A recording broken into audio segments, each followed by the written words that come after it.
Hey guys, welcome to another episode of Brokerpreneur Podcast. I'm Dr. Ben Spears, the ambassador of flow. I'm here with the big guy as usual, Matt Vi. What's your name again?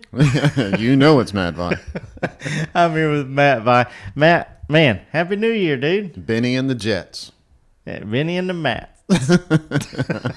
Yes, Happy New Year. Absolutely fantastic. Excited about what's ahead of us. We got a lot of good stuff going on. We talking to our clients. They're excited, right? Everybody's Absolutely. like 2022. It doesn't matter that it sounds like 2020 also. Nobody cares about that. And we got some cool things coming up on the yeah. coming up on the podcast. You know, we've got some sponsors coming this year, and that's actually really exciting. We'll get to that, later on down the road. But some really cool things happening with Brokerpreneur Podcast. We're so grateful that you guys are part of it. Yeah, Incredible guests coming up. I mean, there's just some really good stuff. Yeah, and we got an event coming up. Yep. So just a lot of cool things, guys. Just stay tuned as always, and we'll keep you in the know there. So Matt, Yep. Today it's New Year's. We got to bring it. We got to bring the heat. Yep. So what are we talking about today, man? New Year, same old shift. Same old New Year, same old shift. Awesome, guys. Wherever you're listening to this, that's funny. Wherever you're listening to this, make sure you hit that follow and that subscribe button. There's no better time than the present than to go to brokerpreneurpodcast.com and sign up for our weekly newsletter. We'll send you weekly recruiting little tips, some really cool articles and videos that you can share to really help build rapport with agents in your office. It is absolutely free, and put our heart and soul in that every Friday. So Matt, Yeah. I'm still caught on the same old shift.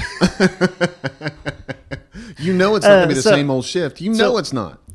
So I'm going to ask you, what's shifting, who's shifting, how shifting, what are we talking about? What kind of shift are we talking about What today? kind of shift are we going to discuss? Yeah.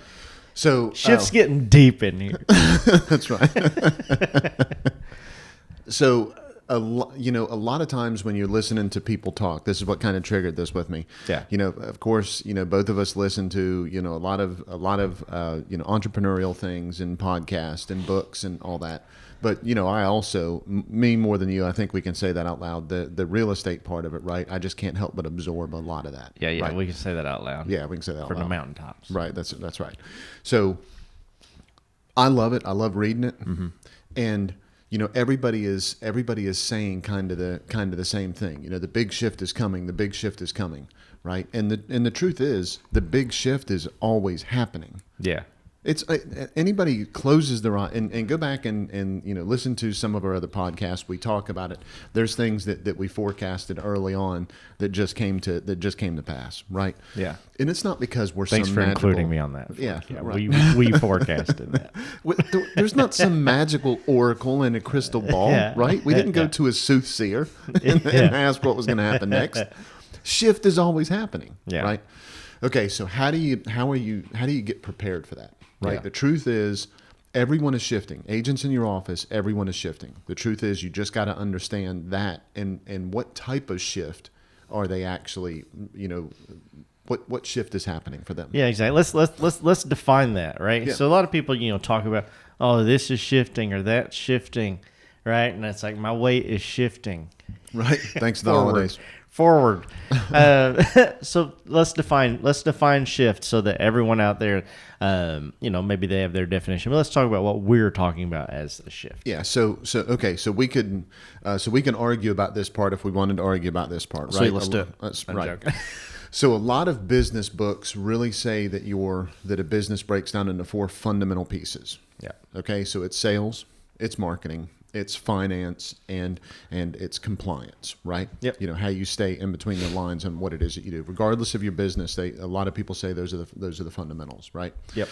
So sales, of course, are how much sales and all that kind of stuff, and then we'll dig into all this in just a second. But when we talk about shift, which of those 4 are shifting for the people, right? So some people, sales might be shifting and compliance might be shifting, right? They're doing more sales, but they're doing things the same way that they have before, paperwork-wise, and it's not working, Yeah. You follow me? Absolutely. Right. So they're busier than they were before. They've done a great job. They're getting more referrals. Their lead sources are working the way they're supposed to. That means more paperwork. Yeah. Well, they used to do all of the paperwork themselves instead of having somebody do it. So there's a shift happening in their business. You follow me? Absolutely. So that's what, when we talk about everyone's always shifting, in those 4 categories, there's always some flux. There's always some up and down. There's always some movement. There's always some shift happening, right? Yeah. And we keep saying shift. I think I'm work the word shift in as much as we I should throw a counter in. Right. Ding, ding. So we'd be up to about 100 at this point, right? Yeah, at this point, the counter would be shifting. That's right. That's exactly right. Constantly shifting. Constantly shifting. Right. So let's dig into those 4 categories for just a second, okay? Yep. And so we could go pretty deep into those, but we're going to stay on the real estate side of those. Yep. And when we talk about, this is called the Brokerpreneur Podcast, right? Yep. That means half broker, half entrepreneur. Right. It means a balance between the two of those things, not one or the other. So the sales and marketing and finance and compliance part, if you're somebody that's the first time you've heard that okay, go Google it. There's books written on it. There's all kinds of stuff. If you go to an economics class, they're all over it. Statistics class, it's all over it. That's really the entrepreneur side of it. You being a great broker means that you know how your business breaks into those 4 categories. So if you're looking for something to focus on this year, I would absolutely look at those 4 categories and try to understand those better myself in my brokerage business. Yeah. Before I go out and start telling agents that I'm recruiting that I can help them with the 4 of those. So I would start with that. Okay. But let's talk about sales first, right? Okay. So as a broker, if you've already got a grip on this, as a broker helping agents, right, you're going to talk to them about how many sales they have. Okay. Seems obvious, right? Yep. You're also going to talk about on their team who's doing those sales. Okay, are they doing all those sales? If they want to scale, if they want to grow, if they want more profitability, do they just have to generally add more sales? Is that what they have to do? And then what's the capacity for that? How many more can they do? If they run a team, do they have a team of 4 people and 2 people are crushing it and 2 people suck? Well, how come those 2 people suck? How come they're not doing as many sales? Is it because they're doing half the compliance work for everybody? Is it because they're whatever, right? Yeah. You dig in and you get to the bottom of who is doing the sales. So the first one is how many sales. The next one is who is actually doing the sales. And then the third one is how to scale those sales. Gotcha. Okay. So if I was looking at understanding my business and understanding the business of the agents walking in the front door and how to help them, and I was talking to them about that 25% of their business, those are the 3 things that I would really dig into. Right. And so so you're looking at that more along the lines of like from a coaching standpoint, like when you're sitting down with them, or is that something that you're taking a look at, those numbers kind of by yourself in your office, trying to figure these things out before you sit down with somebody? Like yes and yes. Yes and yes. Absolutely, yes and yes. I would. So we're gonna, and we've got an upcoming podcast where we're gonna talk about conversations with the appointment and the interview. Yep. And that kind of comes up in there. Okay, right? perfect. How prepared are you for that conversation? Right. Gotcha. That doesn't mean that you go, hey, I know your business better than you do, right? There was a manager we were coaching a while back, right? That was their fundamental interview, right? They were hiring nobody, but that was their fundamental interview. They called and said, hey, I know your numbers. Do you know that this was off and this was off? And if you did more business here and you did more business there, they were basically saying, hey, look, if you come meet with me, I'm going to tell you what you're doing wrong, but I'm only calling you because you're doing a lot of things right. Yeah. Okay. Yeah. So you have to be careful how you approach that conversation. Absolutely, you want to be prepped for it, but you want to hear why they're doing well. Yeah. Why that shift is happening in their business, right? Because if you can help them identify that, if they're sitting there and you know these 4 parts and you can have a conversation about it and you're asking questions and all of a sudden you say something like, well, I think the thing that we have that might really help you is if we could help you do this in this sector of your business, would that really help you grow in this? And the person goes, oh my gosh, I never thought about that. My broker hasn't ever said that to me, whatever the deal is. Now you've had a breakthrough with them and they look at things differently because you can help them look forward in their business. Okay. Yeah. So you want to be prepared for that, but you don't want to go in thinking that you have all the answers on that. Gotcha. So, we talked about sales. Mm-hmm. We got those 4 categories. Mm-hmm. let's dive into marketing, right? Let's stay in the real estate world. Let's talk a little bit about marketing. Yeah, so let's just talk about two of these because I think a lot of people understand marketing pretty well. Yeah. Well, which is the other one you think? What do you mean? Well, you said you said we're only going to talk about 2 of the 4. No. We're going to talk about sales, marketing, finance, and compliance. Yeah, exactly. Yeah. Okay, I Yeah. thought you were like trying to be like, come on, let's just tease them a little bit. No, Let's just we're going to tease talk them. about all 4 of them. Okay, yeah, that's what I thought. So you're just going to talk about a couple things with marketing. That's right. A couple Perfect. things. Yeah, in I marketing. completely agree with you there. Yeah, because a lot of agents have there's just so much assistance on the marketing front for agents. Yeah, you threw me off. I was like, I want to talk about all 4. You're like, let's just talk about 2. And I'm going to keep it. Yeah. I'm going to keep it a secret which 2. Yeah, exactly. You can get the other 2 for $9.99. With just shipping and handling. Yeah, exactly. Just pay shipping and handling. And we'll give you the other 2. So marketing is really breaks down into what are they doing, Yeah. right? And then tracking it, right? Yeah. Those are really the 2 main things. So if I'm sitting down in an interview, right? Yep. Same thing. I'm going to kind of try to research before the interview walks in. I'm going to kind of try to have an understanding of what they do, right? I'm going to look at them on social media. I'm going to do a couple of other things to just kind of check in to see if I understand it. Yep. I'm going to look at their business and see if they're in a very specific area or whether they're all over the place, all that kind of stuff. Where are they marketing, in other words? So I'm going to do that, and then I'm going to ask them whenever we're sitting there about tracking, right? So I think this is pretty apparent. And you mentioned coaching just a second ago. You can do this with your agents too, your current agents, absolutely, right? Because in the beginning we said who's shifting, and I said everyone's shifting, right?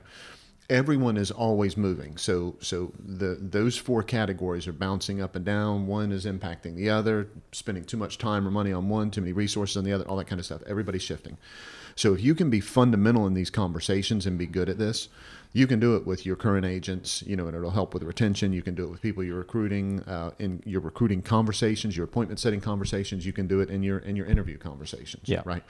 So there's all kinds of ways to use understanding these 4 categories, right? Correct. And I think we went over this in another podcast, in a previous podcast. Yeah, we did one that was the market shifts, and so do your agents. I think that's what it was called. And that podcast came out in December, guys. So if not, it was late November, 2021. That is, depending on when you're listening to this. Yeah. So go back. That's probably in the 140s or 150s, somewhere in there. So go back and listen to that one because it's very complimentary to this one, right? Yes. So so how are they tracking it? Right. Tracking it is a big deal, right? Yep. It can be an Excel spreadsheet. Right, where I'm spending my money, how much money I'm spending, how much business I'm getting, how good is the branding impact, and all that kind of stuff.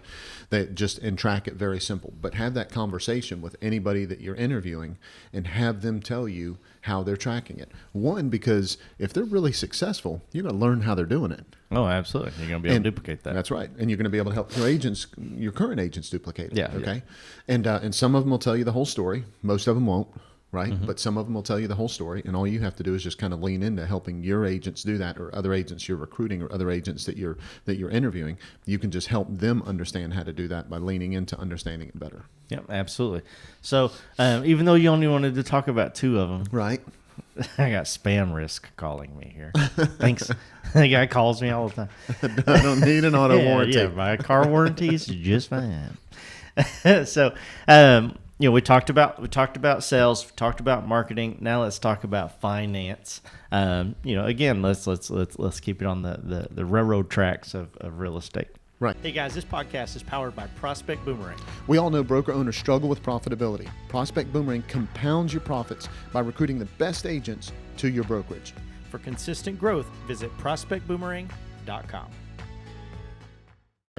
So that's your cost revenue, right? That's the bottom line of that, and that's your commission splits. Let me tell you a really quick story about this. So an agent that I coached for quite a while, she got to a really good place, very productive place with her business. She's really successful. She leveraged things really well, and we started adding team members in very strategic places. Okay, now there's a certain portion of her business that she loves to do.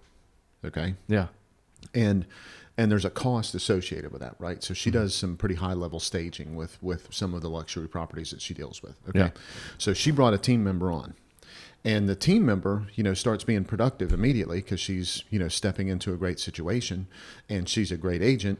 And so, she starts producing. So what happens? Everybody starts calling her. Hey, Right. you should come work here. And they're saying, well, that company, you don't make any money working at that company. You want to make real money. You got to come over to this company. So they weren't even saying, hey, where are you getting your business from? Right. Yeah. They weren't saying, how did you build this business this quickly? Right. They're so idiotic. Yeah. But they, and so, she's laughing about it and she's telling me and her team leader about it. And I said, so do you want more money? And she was like, yeah, I'd love to have more. I'd love to have more money. And of course her team leader looks at me and is like, well, where's the money coming from? Right. Where are we going to get this money from? And I said, let's take a look at your cost. Yeah. Because if we can be more efficient with your cost, and I said, so how much are you spending annually on, whatever? And so she's spending, not including her farming efforts, she's spending about $100,000 a year on things that she does from a marketing and branding standpoint. I said, if we could cut into that $100,000 a year, right, and just be more efficient with that. I said, is there any of that that's not working for you? And she goes, oh yeah, there's so much of that that's not working for me. I said, well, why don't we cut into that money and start paying it to her? And you can help out with certain things that would help from a branding standpoint. And everybody's just going to get more, except for the advertisers that aren't getting you results that you need to, right? Yeah. That was all just from us having a conversation about finance. Yeah. That's just looking at cost, revenue, expenses. That's just helping out with marketing and taking a close look at it. Now, I would bet that there are brokers out there that are listening to this podcast right now, that when they get approached with the conversation of a team leader saying, hey, my team members want more money, you're going to have to give me more money, or I'm going to have to go look somewhere else where I can get more money. Yeah. I would be willing to bet that there's brokers out there that the knee-jerk reaction conversation that they would have is, well, how much more money do you need? Yeah. Let's figure out where you can get this money from. Let's see if we can change a commission splitter. Let's see if we can whatever. Yeah. Instead of saying, okay, pause for just a minute. That person's business and my business break down into 4 pieces. Where is the real issue? Yeah. Is it in sales? Is it in marketing? Is it in finance? And is it in compliance? Remember just a minute ago, we talked about a lot of agents know a lot about marketing, right? There's a ton of information there. Let's say that 50% of your agents know about marketing. Okay. Let's just throw it out there. And let's say 50% of them know about sales. And let's say 50% of them know about compliance. Would we all agree that 50% of them understand how to manage their finances in their business? No way. No chance. No, that shift isn't happening. Yeah. Yeah, no, absolutely. And it's funny that, kind of how you were talking about, how a broker will call and immediately go into just like, hey, here's how you make more money and that kind of thing. I was talking to Bob Berg the other day, and he actually shared something that was really cool on LinkedIn, and it essentially showed. Somebody knows who Bob Berg is, right?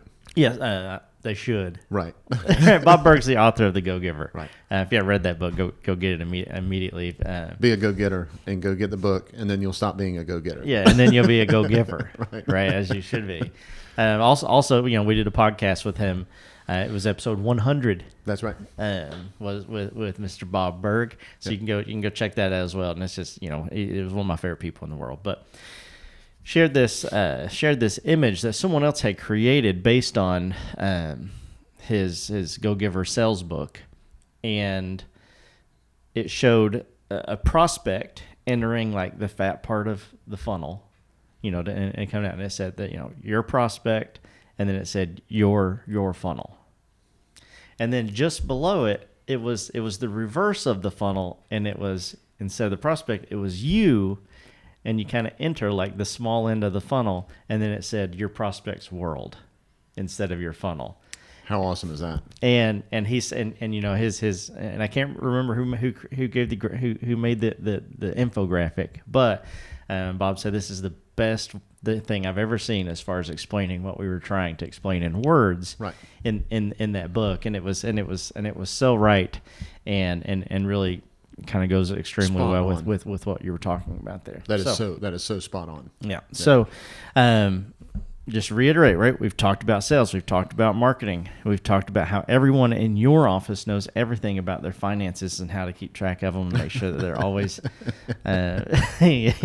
tracking every single penny. But now we're talking about compliance, which is a little bit, we can alter that word a little bit and call it training. Yeah, we can. But it's not just training. Exactly. Yeah. But that's where a lot of that comes into play, right? Absolutely. Well, that's the one we're going to focus on. Right. So compliance is the delivery arm, right? Yeah. How well you deliver it, how well you stay between the lines that are set up for you to actually deliver it, right? Yeah. So that is you're absolutely right. That is very fundamental. Training is a very fundamental piece of that. Okay. So from a training perspective, here's a couple of things I'd keep in mind. First of all, let's talk about you as the broker listener. Let's talk about you as the brokerpreneur. When it comes to training, this is going to seem counterintuitive, but just hear me out. Your training, the bulk of your training should not be set up by you yourself. Mm-hmm. The bulk of your training and what training you're going to have should be determined by others. Okay? If you think that you have it all figured out and all you're doing is offering all the training that you think everybody needs to have, mm-hmm. then what you're doing is you're training everyone to only think the way that you think instead of helping them expand the way they think. Yeah. The funnel's flipped the wrong way, in other words. Exactly.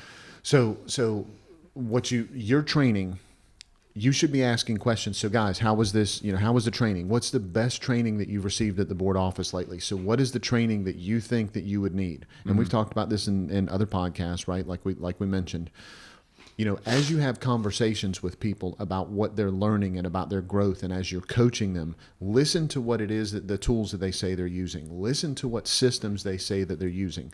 You want to convert them and migrate them to yours. Whole different conversation. We'll talk about it soon. But until then, you need to make sure that you're offering training that is meeting them where they are. If you want them to appreciate and grow, you have to meet them where they are. You can't just say, here's what I think you need. You need to show up to this training. That was some of the biggest mistakes I made early on and through the middle of my training. I had a coach that was a very good coach, and one of the things that she said was, over a 2-week period, write down everything that people walk in and they ask you questions about. Yeah. And about 4 or 5 days in, I was like, okay, I get it, right? Because the questions were all the same, and that's just not what my training was on, right? Yeah.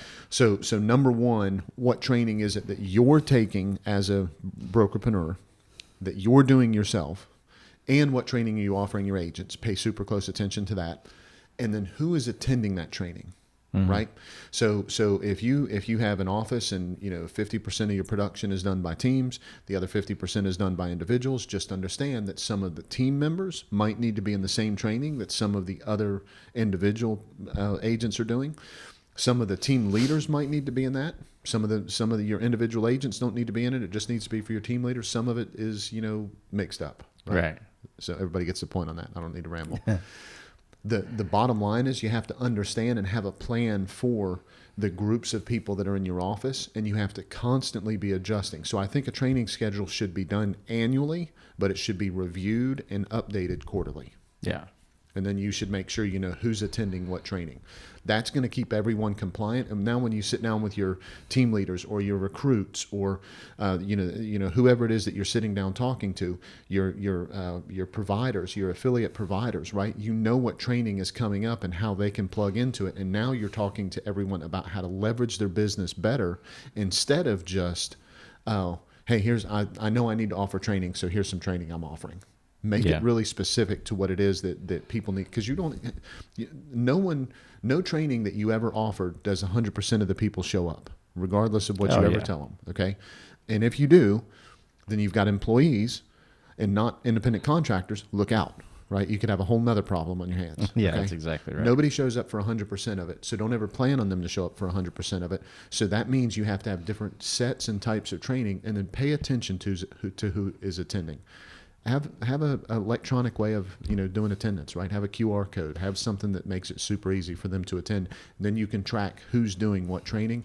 You're going to become exponentially more effective at making sure that people stay compliant with the things that they need to, and they're going to appreciate you as a guide instead of just someone that's a boss. Yeah, we've talked about that before. Whenever you have your trainings, make sure you record them. Yep. 'Cause you can always send those replays, and there's definitely ways to see, did somebody watch this? Did someone not watch this? Right. Depending on what kind of tech you use. So, Matt, I know you have an action item. Yep, of course. Right. I'm gonna tie this up, put a little bow on it before we get to it. Cool. So, guys, wherever you listen to this, whether it be iTunes, Spotify, Stitcher, Deezer, any of those platforms, make sure you hit that follow button. If you're watching this on YouTube, hey, what's up? Hit that red subscribe button and that bell right beside of it. You get notified every time we drop a new episode. Please go to prospectboomerang.com. Check out all the cool things that we have. We have basically a services overview page that shows all the 3 different levels of everything that we do to help you recruit and grow the production in your office. You guys just pick the one that is absolutely best for you, and we'll make sure that you reach your goals. So, Matt. Yep. Hit us up. What's the action item, man? So take a look at your last, and we kind of alluded to this a little bit earlier. Take a look at your last 5 appointments. Okay. Okay. And then take a look at your last 5 interviews. Right. Okay. So hopefully everybody's listened to enough of the podcast where they know the difference. And hopefully they've had 5 interviews. And hopefully they've had 5 interviews. Exactly. So if you haven't, we love you. Yep, that's right. And we can help. Yep. So what did you think you were going to be talking about? Mm-hmm. So here's what I need you to do. I need you to pause the podcast, pull over on the side of the road or step off the elliptical, right? Yeah. Write down for just a second. Here's my last 5 interviews. Here's my last 5 appointments that I set, right? That's people that you talked to that maybe didn't show up, okay? Yeah. Here's the last 5. What did we think we were going to talk about? Okay, because I've got a little bit of a spoiler here, right? So whenever people are in coaching with us, there are 4 recruiting interview pillars, and they fall directly in alignment with sales, marketing, finance, and compliance. Right. Funny how that works. Right. It's funny how that works. Right. That's not what they're called, but if you're in coaching, you get it now. Yep. So we want to make sure that what you think that you were going to discuss doesn't get in the way of what you actually needed to discuss when you sat down. Yeah. Okay. So it's very important that you are prepared to have conversations that go in those silos. Mm-hmm. It's important that you can transition between those silos, but it's important that you get them to raise their hand and say which silo is the most important to me. Yeah. You follow me? Yep. Makes total sense. Yep. So go back and look at the 5 appointments and the 5 interviews that you had. What did you think you were going to talk about? And then was that different than what you actually talked about? Yeah, I like that. You sat down and you started talking, and all of a sudden you ended up in left field. Yeah. Either because they took you in left field, you took yourself in left field, or because there was no structure, so you both just moseyed off into left field. Yeah. Doesn't matter why, but did that happen, right? Because if that happened, you got to be super careful that you don't end up all of your interviews going that way. Yeah. Because they might like you, but they didn't get those fundamental 4 things that they needed in their business. You're not hitting the topics that help them understand that you really can take their production to the next level. Yep. Like, know, and trust. Yep. Well, man, I like, know, and trust you, man. Well, I like, know, and trust you, Ben. Oh, that's and the awesome. new year, we don't even have to start over. We still know, like, and trust each other from last year. Exactly. It's a new report card, guys. Everybody starts off with all A's. We walked out. I got to tell you this really quick. And I know we're running out of time here, so. We walked out and we were both by the coffee machine, and Ben walks out and I'm standing there. He goes, "Man, the guy in my office is such a." I said, "I know." I said, "My business partner is such a." Yeah, you must be a lot laughing. like my business partner. He's short, but same sounds the same way. Sounds like the same kind of guy. So, needless to say, it's always fun here in the headquarters of Prospect Boomerang. Yeah, you got that right, Matt. We do this podcast for one reason alone. Tell them why that is, man. Because we want to be part of their win.